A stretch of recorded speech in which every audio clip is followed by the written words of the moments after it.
So I was working with my wonderful student yesterday, and we talked about the blues scale. He's really into the E blues scale.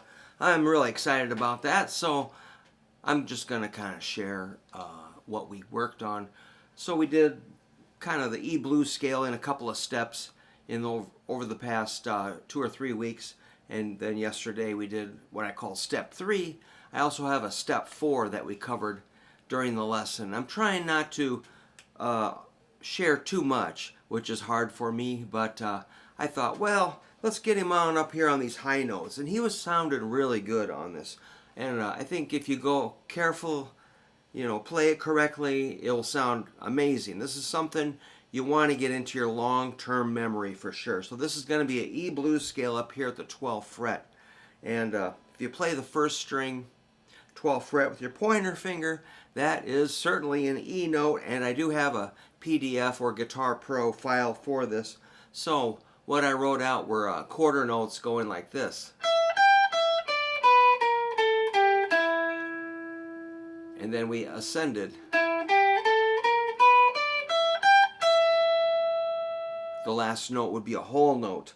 So you're probably familiar with that, but let's just review it. It's a E, G, E. That's 12, 15, 12. Second string is like a 15, 12. That'd be a D, B. So if you put that together, it's pretty cool. And you could reverse it. Man, there's a lot of potential in that. Then we get to the third string with our flatted fifth. Kind of a sour note. Doom, despair, evil, madness. It's a flatted fifth. That's a B flat or A sharp. Then you take it down to the A at 14, and then the G at 12. Finally, the root, safe and sound. That's kind of like home base. That's on the 14th fret, 4th string. Notice the fingers. Pointer finger owns the 12th fret, pinky owns 15, and ring finger owns the 14. Get rid of that compressor.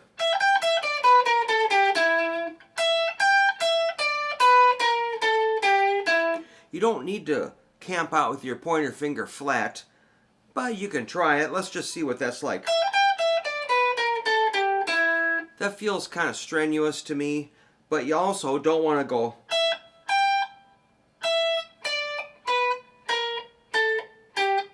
where they kick way out. So somewhere, let's see where mine go. I'm not going to think about it. So my fingers stay pretty close to the fretboard, but they do react and kind of pop up. All right, that was so that was descending, then ascending.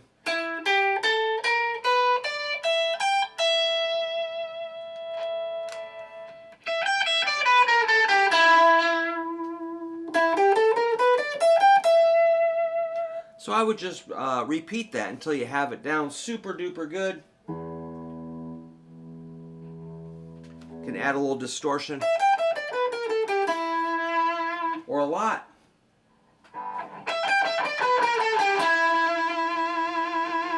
Or some echo.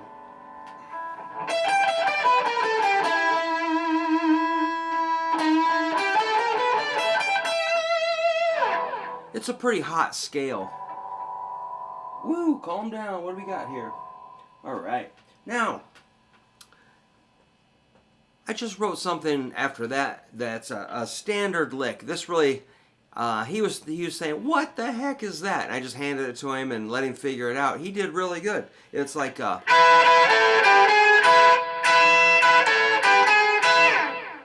and that has some notes outside of the scale already. So that is kind of based on the blues scale, but it has 2 notes not found in the blues scale. So what I'm saying is the blues scale is a good start, but you can add or subtract notes to it, and it really is just kind of a foundation that you can decorate as you wish. So that is an actual lick that should sound pretty good. It's I'm doing some flat shapes. That's really all I said was flat shapes. Flat shapes. Lay your finger flat, and I kind of like let him figure it out. I just backed off, and he did really, really, really good. But if you want the PDF or Guitar Pro file, I will send it to you. Just email me. So again, pointer fingers laying flat.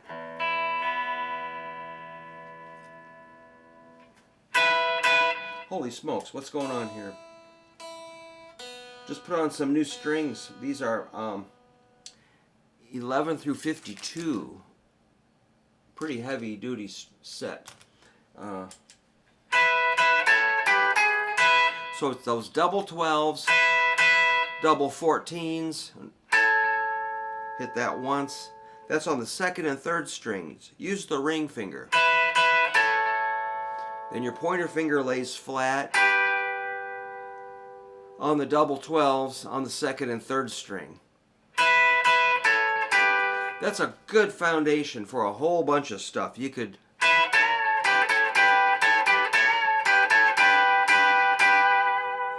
go crazy with just those three shapes. I just spit. Then you got this major third. That's outside of the scale. It makes it major, like major, not minor. Minor would be major and minor. Something you want to kind of compare. All right, so we've got, that's a G sharp on the third string, 13th fret. Use your middle finger on the tip, not flat. So it's flats, tip, back to the flats.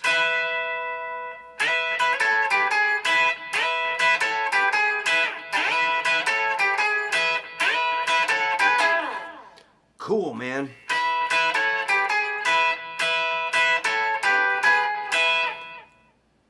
I got a lot of stories about that lick, but I'll save them for another time. All right, then I moved on to just a little more. I did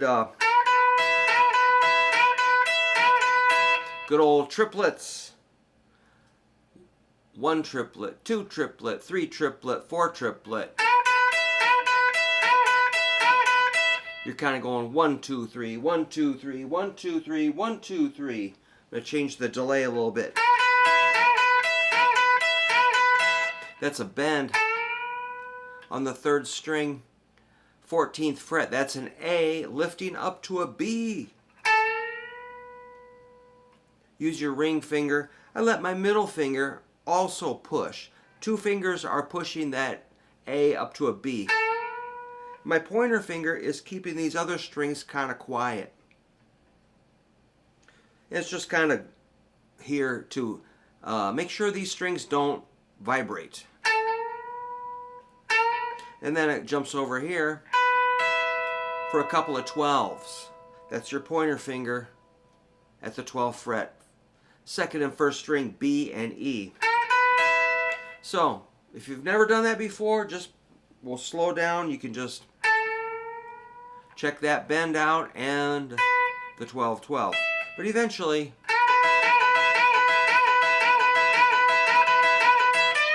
I still get excited when I hear that. I still think it's cool after all these years. I probably learned that when I was 14 just by listening to records. And I didn't know what a triplet was. I didn't know anything, but I knew that sounded correct. And I was right. For not knowing anything, I knew that was okay. All right, so those are triplets. And you can have a lot of fun moving that around the neck into other positions. It's a movable shape, as so was that last thing.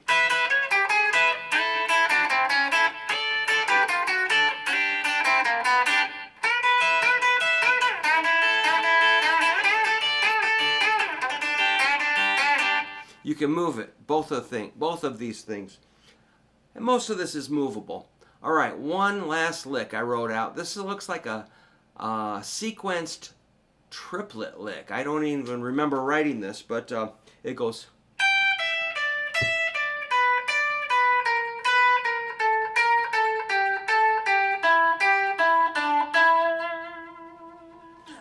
let's add more distortion.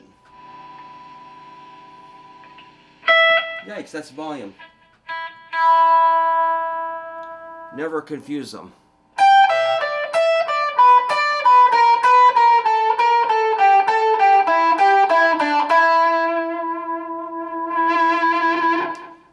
Ah, my volume was down on the guitar.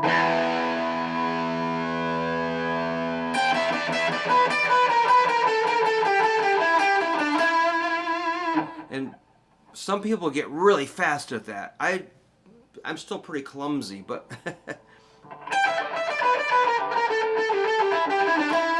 I missed a couple.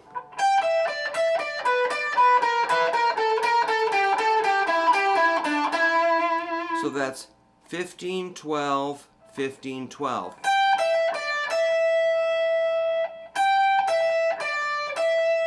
See if you can sound that out. 15, 12, 15, 12. First string, second string, first string. Then we've got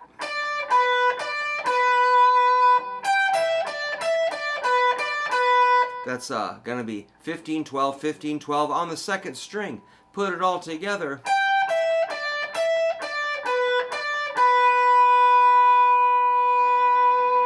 Then you get into your third string. That's kind of wicked. 15, 12. That's a A sharp and a B. Tritone.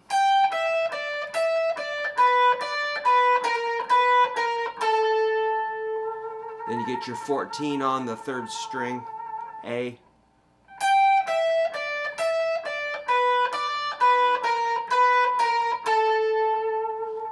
Halfway there, then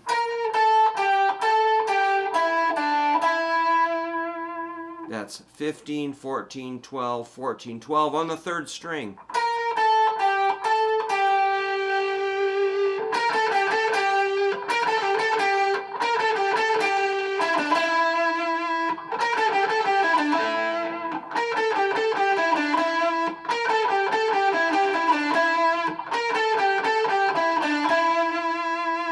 I guess I could have added more notes, but that's a good point to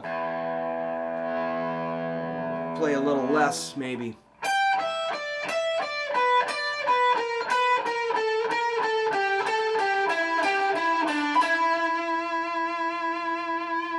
I could have bounced back to the G string, but I didn't in the example I wrote out. So it was all done spontaneously. So put these little moves together, and at least you're not playing down here in the cowboy zone. You're up there in the Jimi Hendrix zone. That's all I'm trying to do, is get you up higher on the neck, play some cool notes, and you know, yours is going to sound different than mine, but these are pretty standard maneuvers. Nothing super far out. It's all pretty safe stuff. But if you like rock and roll, maybe like Joe Walsh,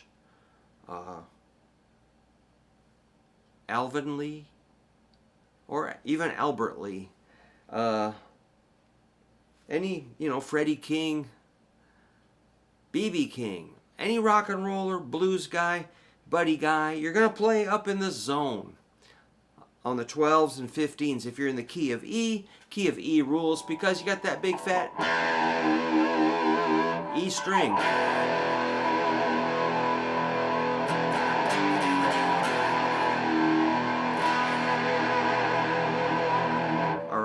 That's why we do the E blues scale for like.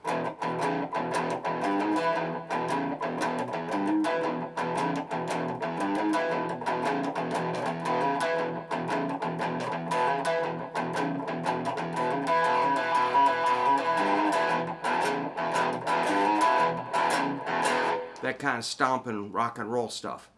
It's pretty fun. So thanks for letting me jabber about it. I was a little bit excited. I hope I didn't wreck it for you.